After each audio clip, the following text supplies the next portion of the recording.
Le meurtre du général iranien Qassem Soleimani pourrait représenter un tournant au Moyen-Orient. L'Iran a promis des représailles contre les États-Unis et c'est une source d'inquiétude majeure dans la région. L'Iran utilise ses alliés contre les États-Unis et d'autres ennemis. Ces milices sont plus pratiques, car l'Iran ne peut pas attaquer les États-Unis directement, car la lutte risque de se retrouver sur le sol même de l'Iran. Elle utilise des milices dans différents pays pour cibler les intérêts américains ou les pétroliers et le commerce pour faire pression sur les États-Unis et leurs alliés.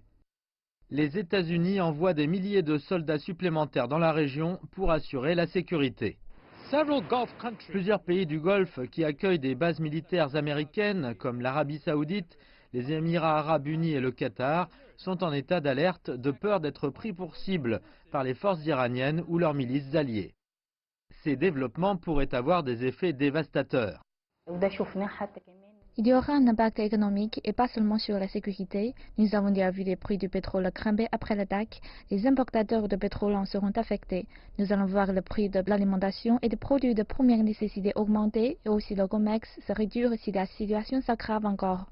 Le Moyen-Orient souffre déjà des conflits en Syrie, au Yémen et en Libye. L'affrontement entre les États-Unis et l'Iran pourrait encore s'ajouter aux malheurs de la région. Des efforts internationaux sont déployés pour sauver l'honneur de l'Iran et éviter une vengeance qui coûterait cher à ce pays. L'Iran doit faire preuve de prudence. Le pays traverse une crise économique aiguë, des désordres internes et des manifestations, ainsi que des signes de division entre les différentes ethnies et groupes du pays.